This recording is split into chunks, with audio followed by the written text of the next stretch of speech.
My name is Victor Furman. Some call me the Voice. I've always been fascinated with human nature, spirituality, science, and the crossroads at which they meet. Join me now and we will explore these topics and so much more with fascinating guests, authors, and experts who will guide us to Destination Unlimited. What may humanity learn from the near-death experience that transcends the historical, scientific, medical, religious, and philosophical aspects of the NDE? My guest this week on Destination Unlimited, Douglas Hodgson, studied and collated more than 500 NDE accounts, identifying the common observations and insights drawn from them. Douglas Hodgson is a former dean and professor of law, currently residing in Perth, Western Australia. After retiring from his academic career, he began a personal study of comparative religions and spiritual traditions that sparked his interest in the NDE. He joins me this week to share his new, groundbreaking book on NDEs, Spiritual Revelations from Beyond the Veil: What Humanity Can Learn from the Near-Death Experience. Please join me in welcoming to Destination Unlimited, Douglas Hodgson. Welcome, Douglas. Thank you, Victor. Thank you very much for having me on your program to share my research findings with you and your listeners. Please share with our listeners your early path, legal scholarship, and how it led to your 35-year career in higher education in Canada, Australia, and New Zealand as a teacher, researcher, scholar, human rights advocate, and university administrator. Well, Victor, I'm a Canadian-Australian dual citizen, and in 1983 I emigrated to Australia and took up a career in higher education. And I spent 35 years in the university sector, and I particularly was interested in researching the international human rights of children, and that led me to publish a number of books and treatises on human rights, individual duty within the human rights discourse, the human right to education, and international human rights and justice. And I've also specialized in the law of causation on the civil law side of things. And I also spent some time as a dean and a university administrator. But after some 35 years, I retired at the beginning of 2018. And for the first time in my life, I found myself with plenty of time to do hobby and leisure reading. Tell us about that law of causation. What is that about? Well, I specialized on the topic of intervening causation. Not your typical treatise on causation, and very few people had written on it. So I looked at the topic of intervening causation, and it was written more for my students than anything else, because intervening causation is a very difficult concept for law students to understand. Can you give us, for us non-law students, just a quick example? Well, when event A happens, which could lead to damage to a third party, and after event A occurs, event B happens, which either adds to the harm suffered by the third party or completely overwhelms event A. And it's an apportionment of legal liability.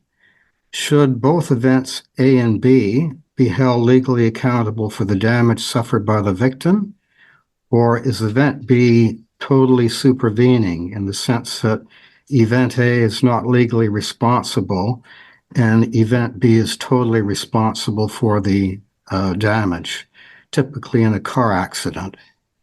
So that's a very basic example.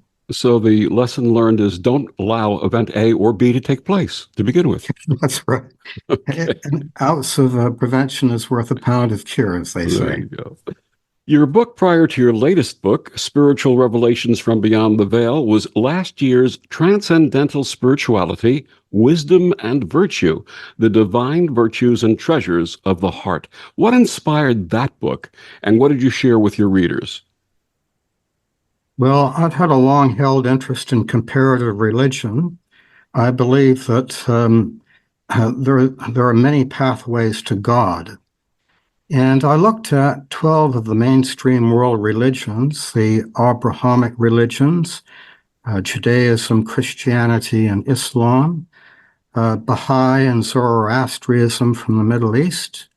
I looked at the Eastern religions and philosophies from India, Hinduism and Buddhism, Sikhism, Jainism, China. I looked at Confucianism and Taoism and Shintoism from Japan. And I distilled some 36 universal ethical principles, or what I call divine virtues. And I had a chapter devoted in this book to each of these divine virtues with a foreword in each chapter or a commentary explaining the nature of the divine virtue, followed by supporting scriptural references from these 12 world religions. And it was meant to be a daily spiritual guide in order to spiritually elevate our soul consciousness and to point out to us in our daily lives where we could do better by following these divine virtues. I had the blessing of attending an organization known as the New Seminary in the 1990s. It was one of the world's first interfaith seminaries.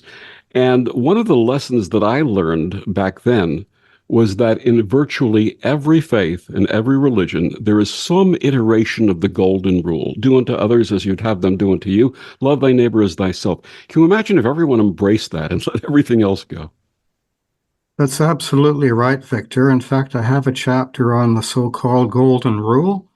And jumping forward to my current book, one of the near-death experiencers, and I'm paraphrasing here, said that all religions are merely vain attempts to articulate one simple rule, and that is the golden rule. Do unto others as you would have them do unto you. Absolutely. What a world this would be if we all followed that one rule, that simple rule. Amen. Amen is correct. How did transcendental spirituality, wisdom, and virtue spark your interest in what Dr. Raymond Moody called the NDE, near-death experience? Well, Victor, I have to back up here. In 1990, when I was working as a legal academic, I plucked out a book from the university library called Life After Life by Dr. Raymond Moody. That was a previous edition. And I read it from cover to cover and was absolutely fascinated by what I read. But being a busy academic, I had very little time for leisure or hobby reading. But when I retired at the beginning of 2018, I went back to the near-death experience, and I began reading another book by Dr. Eben Alexander called Proof of Heaven, a neurosurgeon's journey into the afterlife. And once again, that rekindled my interest and my awe and fascination with the so-called NDE. And at that point, I began looking at the website of the International Association for Near-Death Studies, the acronym EANS. And I combed through their archives, and I started reading the individual written accounts of those people who have undergone an NDE. Some of the accounts were quite short, others were quite lengthy. But after a while, I detected that the NDEers were essentially saying the same things and presenting the same messaging themes using slightly different wording and nuances. So being a good university academic, I started making copious notes. And I began collating the information and the messaging under discrete chapter headings. But at that point, I wasn't quite sure whether there was still a book in this or not. But what clinched it for me, what the light bulb moment was for me, was that in a number of cases, the light or the being of light told the NDEer, you must return to your earthly life. You have now a mission. You must share the knowledge and the messages you have been given at the veil for the benefit of humanity. And I said, right, I'm going to write this book, Spiritual Revelations from Beyond the Veil, as a mouthpiece for some 500 written NDE accounts to get the message out there. How does this book differ from other books on this phenomenon? That's a good question. Many books detail their individual experience. Other books look at it from a religious perspective. I didn't do that with my book. I tried to separate religion from spirituality, unlike my first book. Some of them delve into the religion or the philosophical aspects of the NDE. Others, the scientific and medical aspects. But I researched the literature, and very few books have actually looked at what is the collective messaging of these NDE accounts. What we should be learning from this experience and the messaging. And in Spiritual Revelations from Beyond the Veil, you share numerous stories, as you say, by near-death experiencers on several fascinating and enlightening topics. You begin with reports of their experience of God or Source. What were some of those experiences, and how did they change their perspectives and beliefs? Well, for those who came from a strict religious background, they said that after their experience, organized religion was not so important to them. They felt that it's more important to be spiritual. In other words, they felt it was very possible to be close to God without the intervention of organized religion. And some of them became very close with nature, almost became pantheistic in their outlook. On the other hand, those who were agnostics or atheists beforehand, after their experience, they felt inclined, well, they didn't feel inclined, they knew. They now had certainty and proof of an afterlife and of the existence of God. And they all describe God as light, as the essence. God is energy and vibrations. In fact, one NDEer described God with the acronym LOVE. God is love, unconditional love, oneness, vibrations, and energy. God is the essence of the energy that runs through everything, that is to be found in every subatomic particle of the universe, of the cosmos. And that love runs through, animates, and connects everything and everyone. And the word light is found in almost every one of those descriptions. Indeed. There is a bit of a dichotomy. Some NDEers claim they communicated directly with the light, which one can assume is the presence of God. Other NDEers claimed in their accounts that they were communicating with beings of light, which could be construed as guardian angels or spirit guides. But in any event, they were communicating with the light. And this definition of source or God, is that the creative energy of the universe? It is. It is. And how do they relate to that The energy? source or the creator of all that is, the bestower of all life, the creator of all physical and non-physical realms of existence. There are countless universes, according to the NDEers, countless realms and dimensions of existence, both seen and unseen, of vast complexity, some of which interact with our own earthly realm. In the book, you share numerous descriptions from NDEers of heaven. Is there a common theme in these descriptions, and were any surprising or unexpected? Well, I can begin by saying that you can classify the descriptions of heaven into three types, Victor. Number one, you can describe heaven from a spiritual frame of reference in which negative energy is not permitted to enter.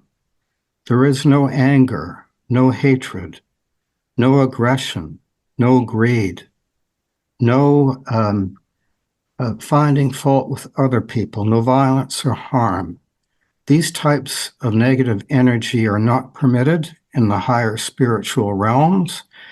Only peace, unconditional love, joy, and unconditional acceptance and understanding. Heaven can also be described as an emotional experience at the deepest level, one of utter joy, of euphoria, bliss, complete understanding and connection with everything and all that is. And there was a third group of NDEers who described heaven from the standpoint of sensory perception, particularly with the senses of sight and sound, but not as we are used to experiencing them on Earth. So with their eyes, they saw beautiful rolling hills with carpets of wildflowers. They saw streams and ponds and lakes with overhanging trees. They saw swans and geese gliding through the water. They saw buildings made of luminescent crystal and light, with walls but apparently no ceiling. They saw many types of birds, many beautiful flowers, and unearthly colors that pulsated, that were almost alive. And with their ears, they heard the most beautiful, indescribable symphony of music that they had never heard of on Earth, almost like it's been described as an anthem-like music. So heaven was described from those three different viewpoints or standpoints. There were also descriptions of hell, but from a sense of awareness rather than a punitive nature. Yes, and here again we have a dichotomy. Some people described hell as simply an absence of the presence of God. Now that could be of the choosing of the soul consciousness itself. As one angel or being of light said to an NDEer, some souls choose not to accept the beauty of God. They refuse to enter the tunnel of light, and they become trapped. They are what the Asian people would call hungry ghosts, or what we might call in the West, earthbound spirits. They either do not accept the beauty of God or are afraid to go down the tunnel of light, or they may be too attached to the earthly realm. They might be too attached to their former home or to precious treasures that they had, or to people or to other things.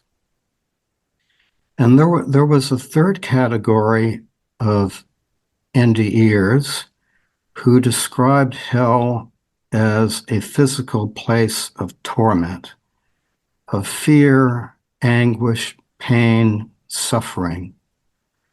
And in fact, I remember one vivid NDE description. The being of light escorted the soul consciousness to a so-called hellish place. And the soul consciousness viewed anguished souls who were part of a wall, and their arms and face were sticking out of this wall, and they were in pain and anguish. And they looked at the soul consciousness, and it was quite hard for the soul consciousness to absorb this. And the being of light told the soul consciousness, do not move out from under the protection of my light, because if you do, you will never leave this place. So from those three standpoints, hell has been thusly described by the near-death experiencers. My guest is Douglas Hodgson. His book is called Spiritual Revelations from Beyond the Veil, What Humanity Can Learn from the Near-Death Experience. Douglas, please share with our listeners where they can get your books and find out more about you. Yes, it's available on Amazon USA since January 1st. It's also on Kindle. Most online booksellers, Barnes & Noble, Indie, Hive. Your listeners can visit the publisher's website, zerobooks.com, and it's in most bricks and mortar local bookshops. And we'll be back with more after these words on the Om Times Radio Network. The best of the holistic, spiritual, and conscious world. Om Times Radio. IOM FM. Om Times Magazine is one of the leading online content providers of positivity, wellness, and personal empowerment. A philanthropic organization, their net proceeds are funneled to support worldwide charity initiatives via Humanity Healing International. Through their commitment to creating community and providing conscious content, they aspire to uplift humanity on a global scale. Om Times, co-creating a more conscious lifestyle. Are you prepared for an emergency or disaster? Because it's not a matter of if, but when. Don't find yourself saying, I'll trust water bottles and a flashlight to save the day, but I'll be proved wrong. With a tornado approaching, I'll realize that I like a wheelchair-accessible shelter. When the floodwaters rise, I'll be up in the attic with 20 cans of beans. It's a recipe for disaster. Let's prepare so we all have a better story to tell. Get started at ready.gov/older adults. Brought to you by FEMA and the Ad Council.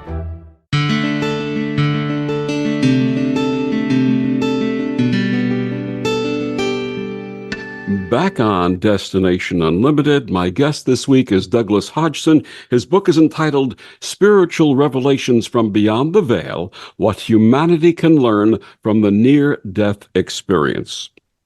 Douglas, a recurring theme from NDEers is that there is no separation in the afterlife, only oneness. Is there one in particular that you found personally moving?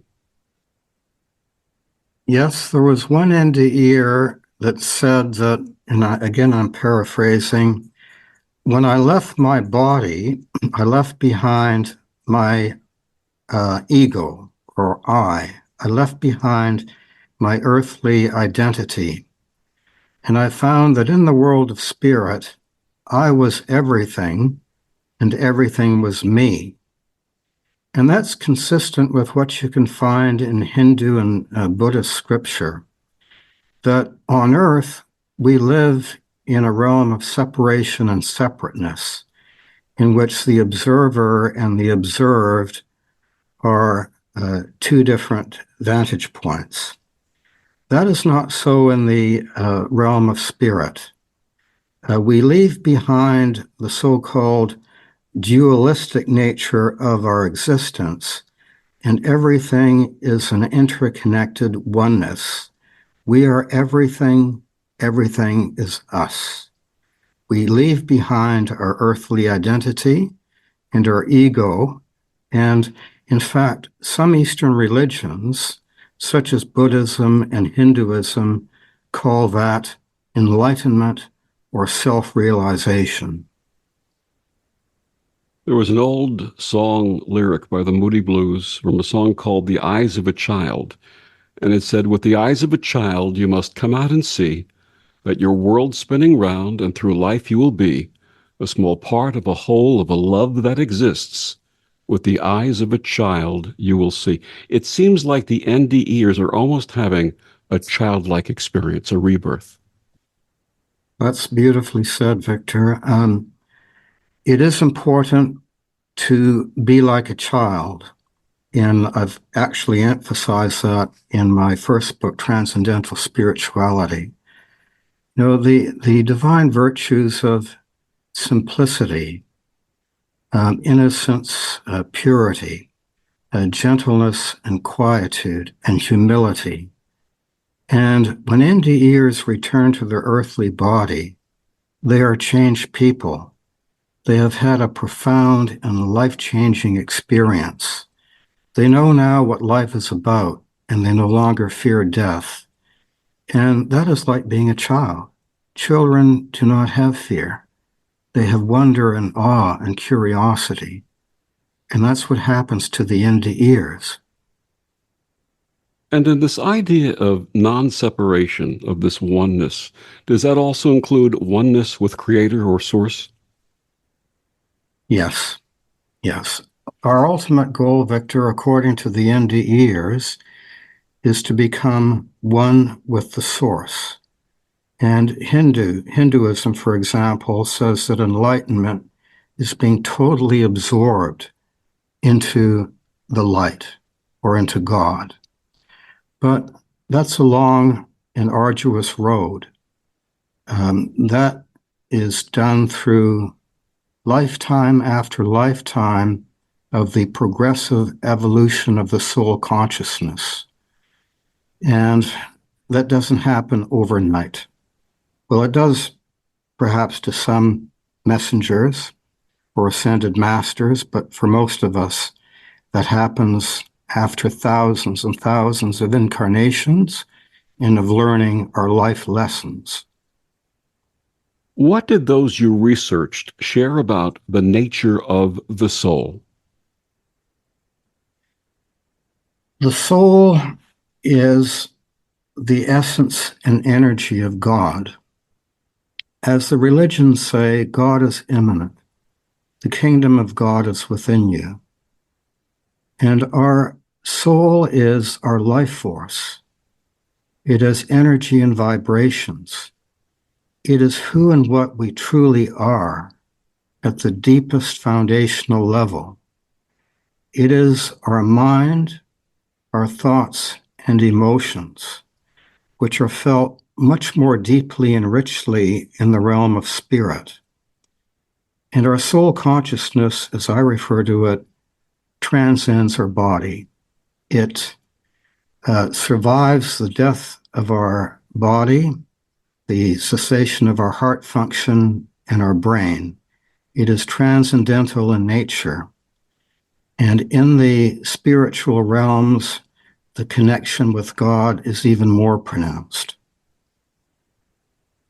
And is the soul eternal? It is. The soul is eternal. It cannot be destroyed. It is infinite. And when it leaves the physical body, it expands. It enjoys elevated awareness and perception. The mind has elevated levels of acuity or sharpness. It can understand very complex concepts, such as the law of physics, which on Earth would take us much, much longer to absorb and understand. And in the realm of spirit, there is no such thing as a question without an accompanying answer. And I found that to be very reassuring. that even before the thought question is formulated, you receive an answer from the light. So you do have elevated levels of omniscience, not complete omniscience, but elevated levels. That's fascinating that virtually every question is answered before the question can even be uttered. Yes, and not only that, it is answered clearly, completely, fully. And unlike planet Earth, nothing is lost in translation. There is no risk of misinterpretation or misconstruing. No ambiguity. No, it is communication of a quasi-telepathic nature from the deepest level of the soul consciousness to that of the other. That's fascinating. Do we make soul agreements? According to the NDEers, we do. However, with the caveat that I only identified about 12 NDEers out of some 500 that actually refer to the soul agreement or something similar. And you certainly have a counterpart in the Tibetan Book of the Dead, which I also researched. But essentially, between incarnations, after we have had our life review, in which our soul is cleansed or purged of whatever we brought onto ourselves in the previous incarnation, we sit down with our guardian angels and our spirit guides, and we map out the direction or the overarching life plan of the next incarnation. So, for example, which continent we are going to be born on, which family and in which circumstances we are to be born into, the length of our life on Earth, and what we are to achieve. Each of us in our earthly incarnation has a unique and tailored mission, and we must fulfill that mission in order to progress or evolve our soul consciousness. So all of those things are agreed to prior to our birth on Earth. But once we are born into the earthly realm, we of course have free will to determine the overall direction of our human life. And when we reach the proverbial fork in the road, which fork we are going to take. And it is tricky because sometimes we choose a fork that takes us away from our life mission and draws us into negative energy, or sometimes we take a fork that helps us to achieve our life mission. It actually draws the positive energy of the universe to us. But whatever choices we make in life, God respects and honors those choices. But we do remain responsible and accountable for those choices at the soul level. I don't know if any of the NDEers ever shared this, but my life has been blessed with what I would refer to as a series of what Carl Jung referred to as synchronicities, meaningful coincidences without causal connection. And it seems like every time I've had a fork in the road, the one you were talking about, the fork in the road, I'd be presented with a situation, and I had three choices. I could say no and dismiss it out of hand. I could say, that's interesting, but I'll pursue it later. Or I could say, yes, this is really where my path is heading. I will embrace this and move forward. And with every big yes, with that capital Y, the next one would come, and the next one would come. And I feel very blessed in that regard. Did anybody reflect anything like that? That's interesting, Victor. No, I can't recall any of the NDEers referring to synchronicity, but I do recall some of them saying that at important junctures in their life, they were assisted after their NDE by the intervention of their spirit guides or guardian angels. And they also said, I remember one NDEer saying that after my NDE, I didn't rely as much on reason and logic and relied more on my own intuition.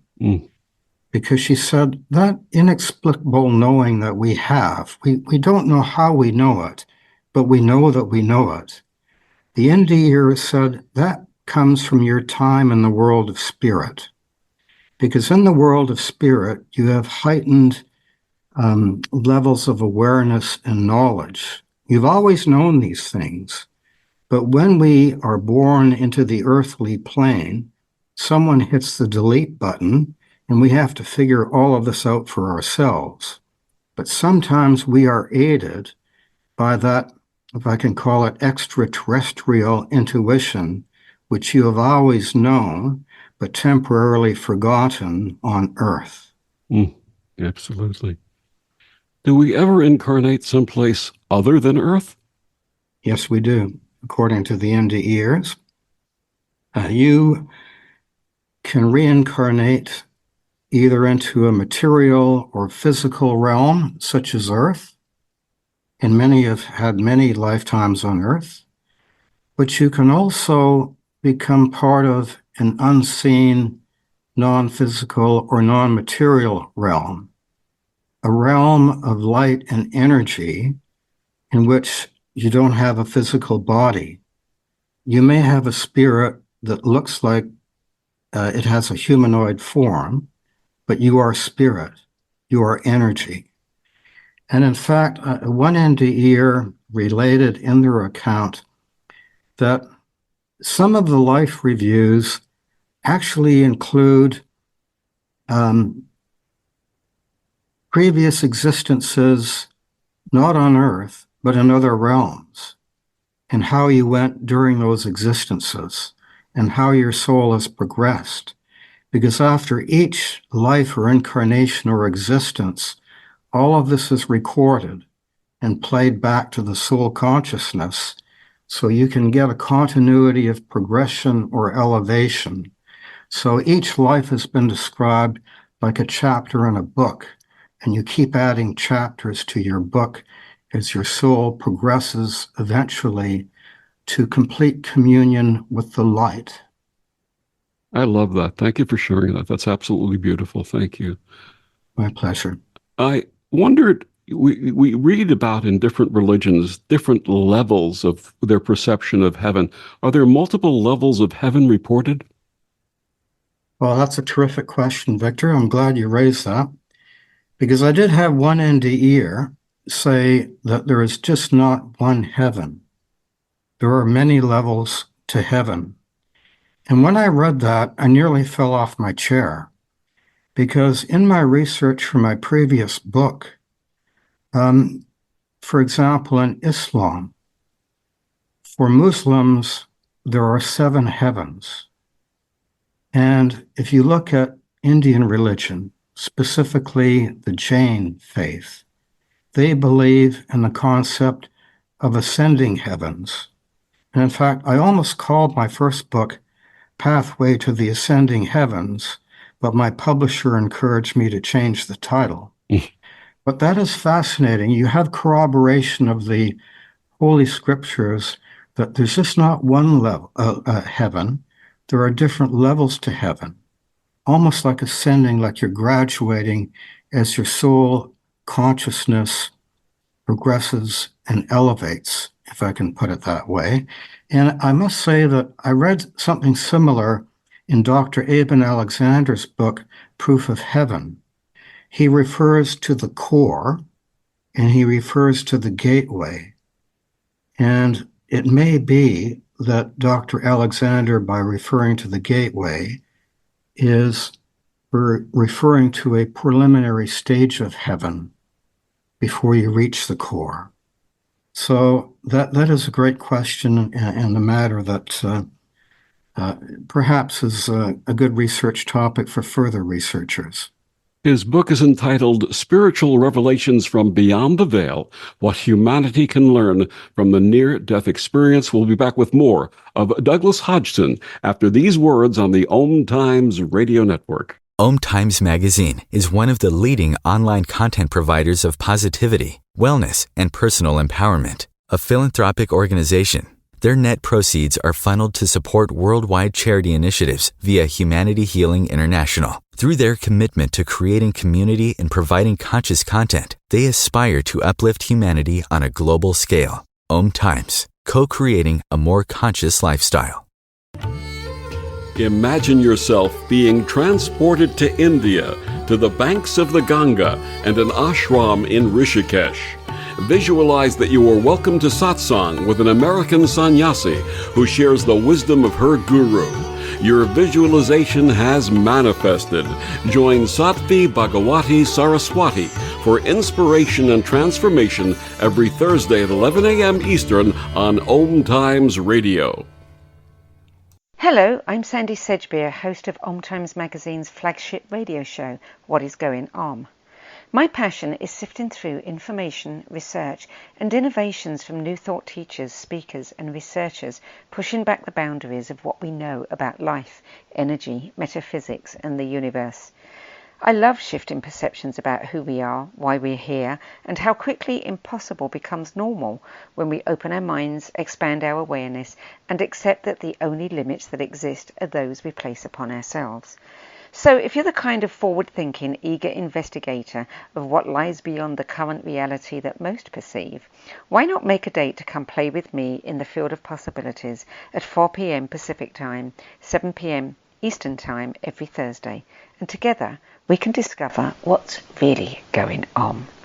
So I'm a cat, and I just moved in with this new human, and she's got this little toy she's always playing with, all day long. Tap, tap, tap, tap, bloop, bloop. She can't put it down. There it is. Oh, and get this. She even talks to it. Last week, she asked it for Chinese, and guess what? Egg rolls showed up. Like magic. Humans have cool toys. A person is the best thing to happen to a shelter pet. Be that person. Adopt. Brought to you by the Ad Council and the ShelterPetProject.org. If I could be you. And you could be me? For just 1 hour. If you could find a way to get inside each other's mind. Walk a mile in my shoes. Walk a mile in my shoes. Walk a mile in my shoes. We've all felt left out. And for some, that feeling lasts more than a moment. We can change that. Learn how at belongingbeginswithus.org. Brought to you by the Ad Council. Walk a mile in my shoes.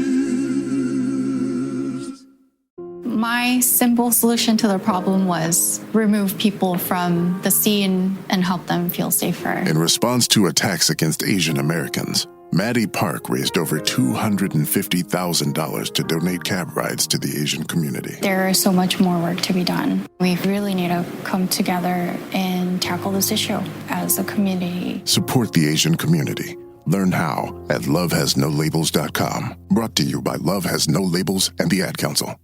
Hi, this is Bill Maher. I can find humor in almost anything, but one thing I never laugh about is cruelty to animals. If you don't get the joke either, write People for the Ethical Treatment of Animals, 501 Front Street, Norfolk, Virginia, 23510.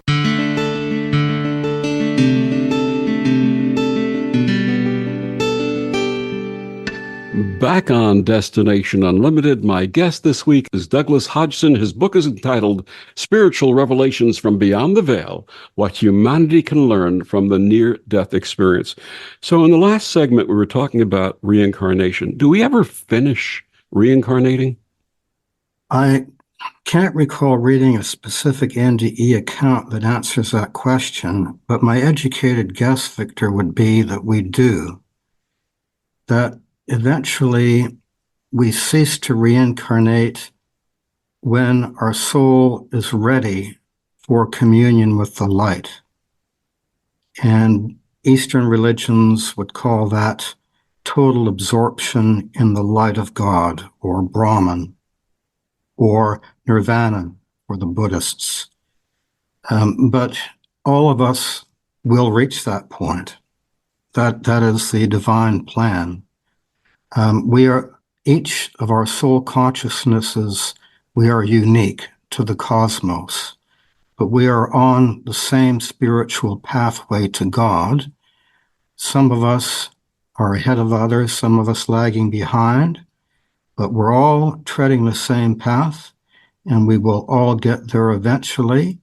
And when we do, we will no longer have to reincarnate. And that indeed happened to the Buddha. In his first sermon to his disciples, he said to them, "This is my last incarnation." It's almost as if we graduate school, isn't it? Absolutely, Victor. Many of the NDEers refer to earthly life as our university. We are sent here to learn. If I can quote from a Taoist proverb from chapter 21 of the Tao Te Ching, life is a venturing forth, death is a returning home. That encapsulates the essence of the near-death experience. Our individual experiences on Earth that we create for ourselves through our free will, the gift of free will, those individual experiences are our classroom. And eventually we ascend in the University of Life to higher levels until we get that PhD in spirituality or total communion with the light. And as you shared earlier, every question that we could possibly formulate, according to the NDEers, is answered before they can even iterate the question. Well, that's what I found so profound and mind-blowing, because I've always been a curious person, and I tend to get a bit frustrated or agitated if I can't find the answers to something. So when I read this NDE accounts, I felt, oh, this is marvelous. You know, when I'm in the world of spirit, all of my questions are going to be answered, and there's no question without an accompanying answer. So with the assistance of the light, I will have omniscience, as will all other soul consciousnesses. This is something really to look forward to. Oh, I agree with you 100%. I'm looking forward to that for sure. What lessons are shared about love and compassion, and especially love and compassion for self? Well, it's important to love ourselves. In these times, many do that, but in a narcissistic manner. But that's not what the NDEers are saying. By loving yourself, you are to respect yourself and not be judgmental or to condemn yourself. We are all human. We all make mistakes. But if we keep dredging up the past and beating ourselves up over it, we will not be able to let the light and love into our lives, into our souls. And it will be much harder for us to extend unconditional love and caring to other people. So that is the lesson there. Mm. And we are here really to learn what is unconditional love, and have we manifested it towards others? And one of the questions that we will be asked in any life review is, what did you do that was not motivated or actuated by the prospect of personal gain? How did you love or care for others from a completely altruistic viewpoint? Did you extend material and spiritual charity and caring for others? And often we grizzle in life that we face so many challenges and problems. But that's the way it's intended to be.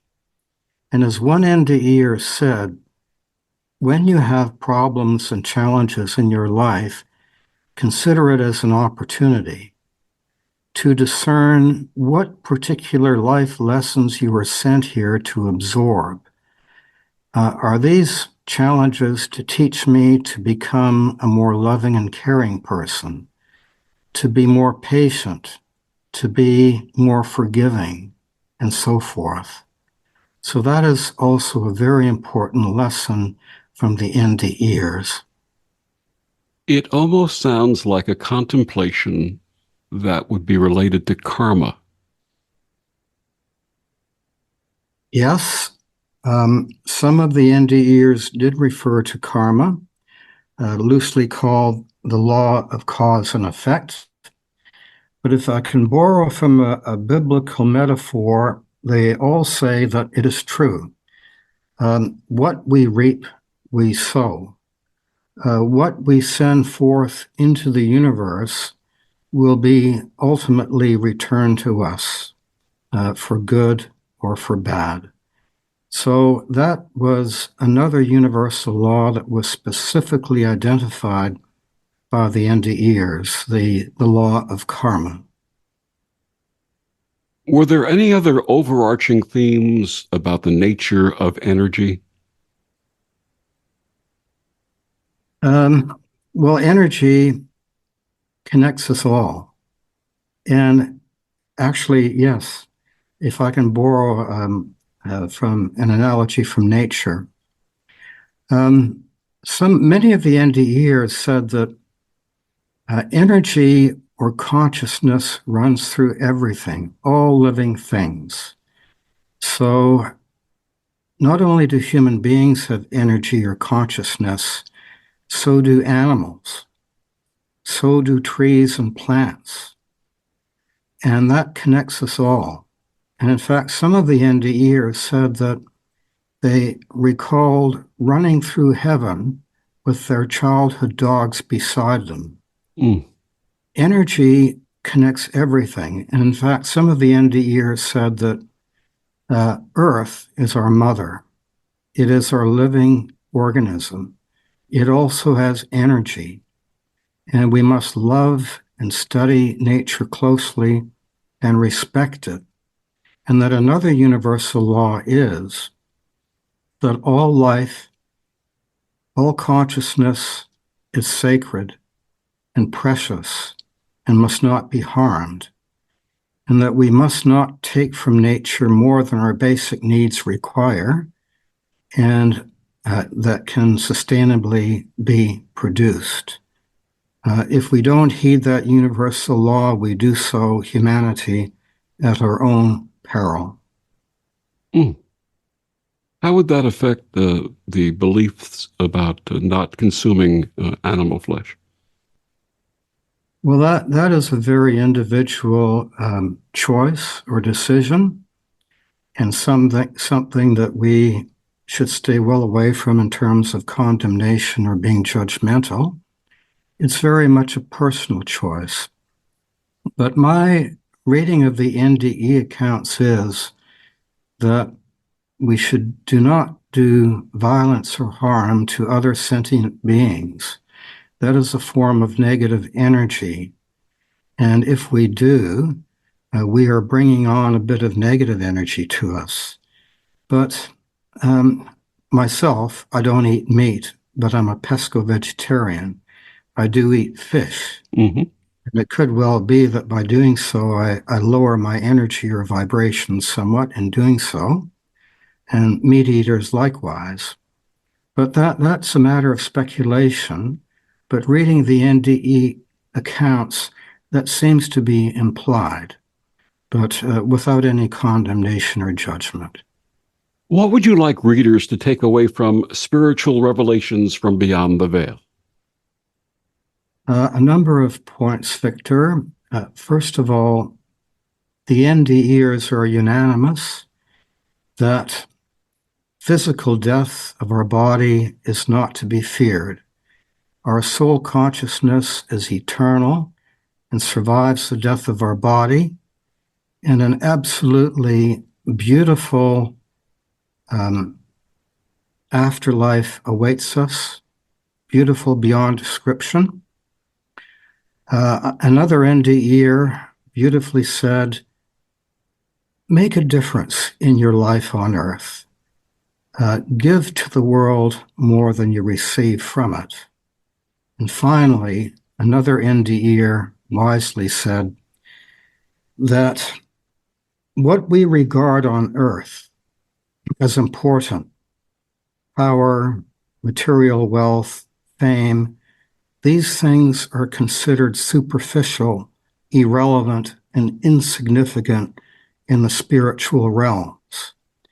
And what we consider relatively minor on earth, minor acts of kindness like opening a door for an elderly person or feeding a stray cat, but these are considered in the spiritual realms to be profound manifestations of love. So my message to your viewers would be, try to detach somewhat from worldly things and engage in doing small kindnesses to others. Absolutely. Small acts of kindness go so far in this world of ours. My guest, Douglas Hodgson. His book is entitled Spiritual Revelations from Beyond the Veil, What Humanity Can Learn from the Near-Death Experience. Douglas, one more time, please share with our listeners where they can get your books and find out more about you. Yes, my book is available on Amazon USA, zerobooks.com, Hive, Indie, virtually every online bookseller. Also should be in several of the bricks and mortar bookshops, Walmart included, I believe. So your listeners should have no difficulty purchasing it. Douglas, my gratitude to you for this work that you've done and bringing it to our listeners and to the world. You're most welcome, Victor. It's been an absolute pleasure. And thank you for joining us on Destination Unlimited. I'm Victor the Voice Furman. Have a wonderful week.